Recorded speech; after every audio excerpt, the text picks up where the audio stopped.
We are the dollars and cents. Hey, what's up, guys? Welcome back to the channel. Just wanted to bring you guys a quick impromptu possible cheap but good fragrance. I did find this one today at lunch at a store that I don't go to often, and the only reason why I do actually go to the store is to possibly find fragrances from this line. They do happen to have some of the harder to find ones. Speaking of which, the last fragrance I did from this house was tobacco and tonka bean. That was last summer. I will link any videos from this line down in the description below. That way you guys can watch the older videos. But this one is Grassland from the house of Banana Republic. We're all pretty familiar with this line, and this is one that I haven't even heard of. I did do a tiny little bit of research on this one, and this one is being compared to another popular fragrance. I'll get to that in a minute. But yeah, so I'll go ahead and give you guys a little bit of information about this fragrance. Grassland from the house of Banana Republic is a unisex aromatic green fragrance released in 2020. I don't know the nose. Behind this fragrance is an eau de parfum concentration. And the notes for this fragrance, in the top we have mint, bergamot, apple, and pomelo. In the mid we have lavender, ozonic notes, geranium, and petitgrain. And the base round things off with ambergris, moss, sandalwood, patchouli, and vanilla. Yeah, so not a lot of information about this fragrance. All I know is that I did pay $22.99 for this fragrance, guys. And you're not going to find this fragrance maybe at Marshall's or TJ Maxx if they get this particular fragrance. But those two stores have been carrying a lot of the Banana Republic fragrances. But I have not been getting a lot of the special edition ones, like Burlington Coat Factory, or Burlington has really been only the store that I can find these I guess special edition ones. Tobacco and tonka bean, the amber and cherry or whatever it was called, and then now this Grassland here. And this fragrance, again, I don't know much about it, but I do know that it cost $22.99, but I looked it up online, and I think the cheapest I could find it online was $60. So this is going to be a possible cheap but good fragrance with an asterisk next to it, because if you can't find it for $22.99, then I don't know if you should even bother, because $60 for and these fragrances, honestly, from this line haven't been that great. They've smelled really, really good. The performance hasn't been that great with a lot of these. I'd say the majority of them haven't. There's maybe a few here and there. The last one I did the video on last summer was tobacco and tonka bean. That one actually lasted quite a while. If you guys recall, that one did remind me of Rich Warm Addictive from the house of Zara, or from the store Zara. Just a better version, in my opinion. So if you guys like that fragrance, the original version of that one before they reformulated it, I'm guessing they did, then you're going to want to get your hands on that tobacco and tonka bean. It's a really good fragrance. Underrated, in my opinion, honestly. So yeah, if you guys are familiar with the box, very, very heavy, sturdy box. A little pull tab here. It does open up like so. And we do have a little cutout here where the bottle sits in. And here is the bottle. I do actually kind of like this bottle. It looks kind of cool. Kind of resembles maybe like a shampoo or something like that. It just has, almost looks like there's a gel inside. Gray atomizer there. It does resemble the other bottles from the line. I did do a little tiny bit of research on this one, and on Fragranica, and they said this one's compared to Green Irish Tweed. Now, I looked at the notes of Green Irish Tweed and did not really see a lot of notes. The two main notes, to my nose anyway, that I believe I get from Green Irish Tweed are lemon verbena. Don't quote me on that.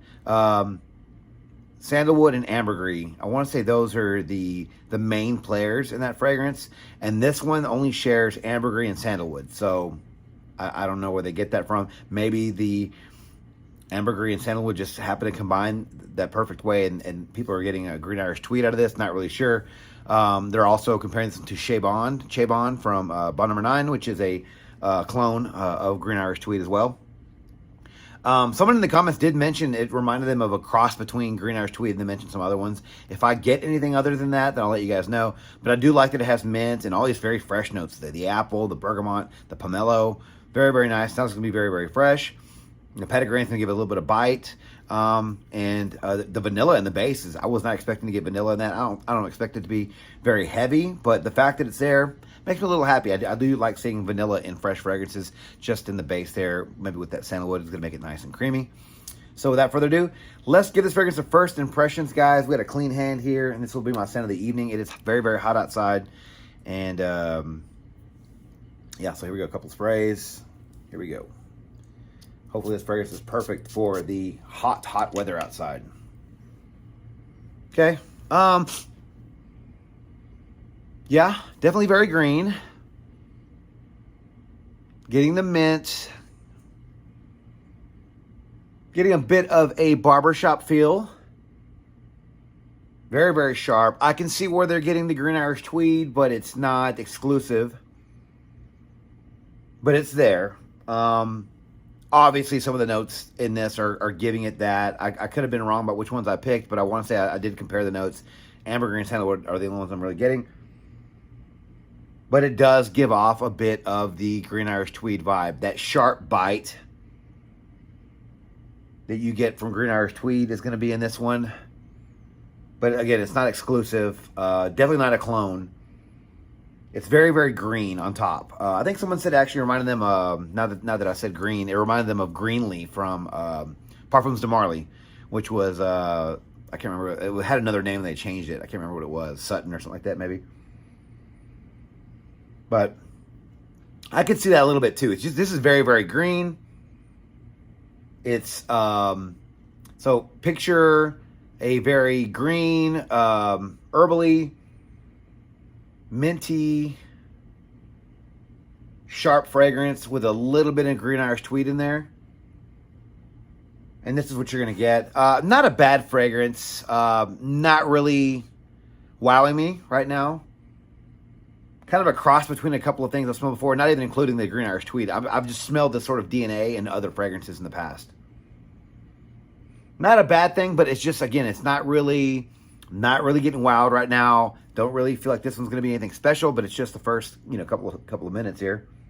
But I do like, I guess it reminds me a little bit of green Irish tweed because I do really like that fragrance, and so it's definitely good company to keep. It's a good comparison to have. Yeah, I'm surprised there isn't like sage or basil or some another green note to really push it through to give it that green note. Because it's very herbally, but I'm getting green notes. And I'm getting a lot of that apple and the fresh notes on top with the mint. Yeah, not a bad fragrance. Is it supposed to be a clone of anything? Right now, I don't think it is. I just think it has nuances of other fragrances that people have tried before, and so that's why they're getting a little bit of that comparison. Again, without going into too much detail on this one, I'm going to go ahead and say that it's okay. Not going to be worth the inflated price. I'll get to all that in the update. But not a bad fragrance. Again, not getting my socks blown off over here. Not super impressed by it. But it's not bad. And for Banana Republic, honestly, it's not that bad. It's maybe one of their better ones. We'll see. Time will tell. I'm going to wear this fragrance tonight over the next couple of days. And give you guys an update shortly. Talk to you then. Hey, what's up, you guys? Just wanted to bring you guys a quick update on the Banana Republic Grassland. Again, I do really like that name. Gonna try to keep this one short and sweet just because I got a pretty good feel for it the first couple of times I wore this fragrance. I will say that the person on Fragrantica who compared this fragrance to Greenlee mixed with green Irish tweed from Creed was correct. So if you guys haven't tried Greenlee, basically it's a very green, herbally fragrance. I believe that one has some apple. This one has apple as well. This has pomelo. I don't know if Greenlee has mint in it, but Greenlee is just very herbally, very grassy green, slightly spicy and fresh, little fruity on top. I think that the Greenlee has a little bit more of a fruity opening compared to this one. This one really is more of a slightly fruity. It's more dense. It's you can get the sandalwood right off the top. Which I think might be what gives it the green Irish tweed vibe. Again, I'm not an expert on these things, guys. And I think I mentioned that sandalwood and ambergris might have been the only two fragrance notes that it shared with green Irish tweed. So if that's the case, I mean, maybe the petit grain can mimic a little bit more of the green Irish tweed DNA in this one. But basically, that's what I get from this fragrance. It's not bad. If you like Greenlee, you're probably going to love this fragrance.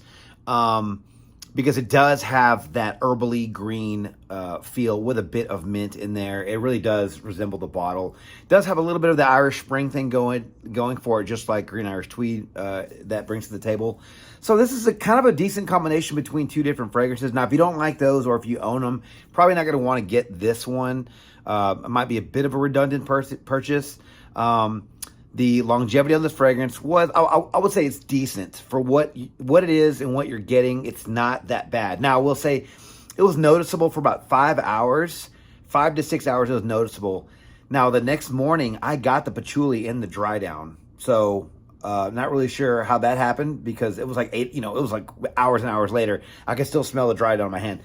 Do you guys want to say it's 8 hours plus? Maybe. I'll leave that up to you guys. I was just saying it was noticeable on me for about 6 hours, which isn't bad for this fragrance. It is an eau de parfum, but again, I also was sort of prefacing this video as maybe a cheap but good fragrance. Not really sure yet because it depends on where you can find it and for what price. The projection was okay. The heat's going to help with this one. I would say it's about, for it being an eau de parfum, it's below average. If this was an eau de toilette, I would say it's average. You guys kind of see how I do that there. But eau de parfum, I would expect this to perform a little bit better. Now, I think this performs a little bit better than there's some of their other ones from the line. Because they have some that are just really, really poor performers. The ones that come in the black boxes with the clear bottles. I think one's called like Vintage Green, which was one of my favorites. But that one just so fleeting. It doesn't last long enough. This one lasts, it's below average, but it's better than the rest, if that makes any sense. Seasons, definitely going to be for the summer, maybe early fall, like maybe slightly cooler weather, but definitely hot and warmer weather for this fragrance. Maybe cooler, because this one really just does evoke more thoughts of the summer with the green grass and just it's fruity, it's fresh. So spring as well. Pretty much anywhere with warm weather is when you're gonna want to wear this fragrance. Occasions, definitely a casual fragrance. Wherever you guys would wear greenly. Now, if you want to go back in the time machine, the YouTube time machine, and see what I said about those two fragrances. If I recall, I want to say that I would wear greenly casually and I would wear Green Irish Tweed casually. So this one definitely is going to be worn casually. Definitely a safe work scent. I can definitely see myself wearing like a pair of khakis and a white shirt with this fragrance. It's one of those types of fragrances. It's very green. It's very fresh. It's energetic. It just sort of makes you think of a like a casual day wear. Maybe the patchouli you can rock it at night a little bit, but I think overall it's just going to be casually during the day and definitely safe for work. Obviously no club here, nothing like that. But yeah, so we're going to go with the ages on this one next. I'm going to say it's younger guys can afford this one if you get it at Burlington Coat Factory, whatever you guys want to call it, because it's $22 there. If not, I will say maybe the patchouli and some of the other notes in here, the sandalwood, might be a bit off-putting for some of the younger guys. We'll say 25 and up just to be safe. 25 and up to wear the juice. Younger than that to be able to afford it. So you guys can sort of play with those numbers if you'd like. This is a unisex fragrance, and I will say this fragrance does lean more masculine in my opinion. It does sort of look like maybe like a feminine looking bottle because it's kind of like a minty green, but overall I think this is more of a men's fragrance. Greenly to my nose was more of a men's fragrance. This was very green, and I want to say even that is an exclusive men's fragrance, honestly, now that I think about it. And I want to say that so is Green Irish Tweed, so it just kind of makes sense that this one's going to be more towards the guys. Price point on this one. Okay, so here's where it's going to get pretty interesting because, like I said it in the first half of the video, this one online is going for, like, even Fragrance Net selling this for like $70. That's way too much for this fragrance. This video or this fragrance is going to be a cheap but good fragrance, most likely just because of the price. If you can find this fragrance for $22, then that's what you're going to want. That's the price you're going to want to get for this one. Maybe 30, maybe even 35. If you can't find it for that much, then don't get this fragrance. This video, me categorizing it as a cheap but good fragrance is going to be strictly on the fact that I found it for $22. That is a steal for this fragrance at Burlington.